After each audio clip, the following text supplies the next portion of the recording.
said, it's not my first trip to Kenya.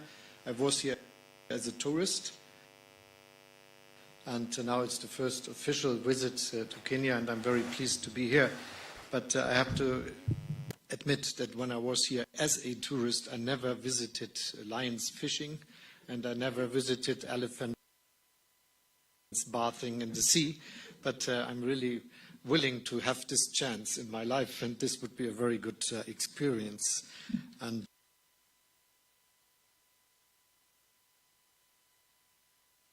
the one time I had the chance to look at the animals and the landscape, it was something that impressed me very much, because it gave me the idea of peace in a way, and I felt that if this would be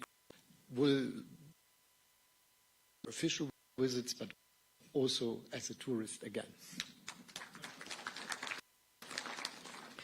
But I think we are really cooperating as friends, which is very important for all of us, and it is something that is not just because we have this long-standing relationship, and it is not just because we were the first to be your diplomatic partner after becoming independent. It is because it is something which we have in common, and this is also the understanding of democracy, and that the people rule the country, and that the rule of law is of importance for the life we are having. And looking around, we really see that it is something we experience, that those countries that have a democratic tradition are much more peaceful as those who have a lot of difficulties to do and always have to look outside for solving problems they have in interior politics.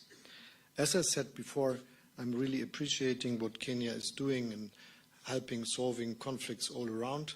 It is a very difficult task in these times, and it sometimes seems as if one conflict is looking to be solved, the next one is to come, but that you are constantly referring to your task and that you are doing it is something we admire very much, and it's very, very good that you do this. We are willing to work together, as you said, in the questions that are tackling us. One of them is obviously how we fight against climate change. My view is that this is one of the biggest tasks of mankind, and in the midst of this century, we must succeed. In case of Germany, we try to be CO2 neutral in 2045. Some other countries say it will be 50, some say 60, but this is the latest what we should reach. And so to work together is a big goal for all of us. Sometimes in my country, people ask, why you are doing this? What is the reason? We are just 2% of world emissions. But I tell them we are not 2% of world population. And I also say to them that we have a special task and a ability which is important for Germany.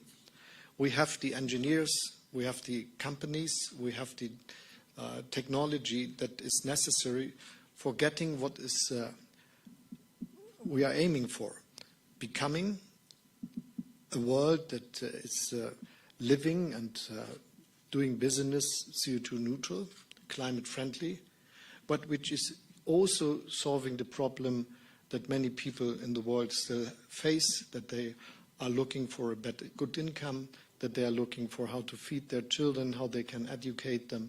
So there is big growth. There's a lot of growth necessary to many parts of the world. And I'm absolutely sure that we should aim that the way of living, for instance, people in Germany have, should be a way of living others in the world can have also, but without harming climate. And if we are successful with this, this would be really the part we can support from Germany very, very much. And this is also a reason why we are good in accelerating our technologies and our investment into climate-friendly activities, because doing so, we are developing scales, making things cheaper so that they can be used all over the world. In this way, we are really willing to partner with Kenya that is really leading, for instance, when it goes about using geothermal possibilities of your country, and for using and for producing hydrogen. And I'm also pleased very much that you are thinking about how we can produce fertilizers, especially green fertilizers. One of the things we learned in the last year much more is that there are not enough countries producing fertilizers, and that many countries, whole continents, depend on the delivery from some very few countries. And if we want to do something good to the world, we just enlarge the number of countries that are able to do this, and if Kenya would be one of them, it would be very, very good. Let me say I not just appreciate very much what you say about your activities all around with all the conflicts and the new one in Sudan. I really appreciate your clear voice in saying that revisionist policies are not good wherever they are taking part and taking place. And this is why I think it is necessary that we say that what Russia is doing with its aggression against Ukraine is the threat to peace and security, not just in Europe, but in the whole world. And we cannot accept that someone feeling strong enough is just thinking that he could take parts of the territory of his neighbor and just doing it as it was done for centuries. But it is one of the advantages of our time that we agreed in the United Nations that this should not be the case. And we are very much willing to help all the countries that suffer from this war and from the outcomes of this, and we are very much working to make peace a possibility and support the Ukrainians. Thank you for your activities. We will have a lot of fields for partnership. You spoke about workforce and things like that, but that's not the only one. Thank you for inviting us. I'm very happy that I can be part of this long-standing relationship, and the two of us and our countries will work together to have a very strategic cooperation in our relationship. Thank you, and thank you for all you do.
Ladies and gentlemen, Your Excellencies, that marks the end of this particular session. We'll allow His Excellency the President and His Excellency the Chancellor to retreat while the rest of us remain where we are. And also, just an announcement, the Kenyan and German business delegation, there's some protocol officers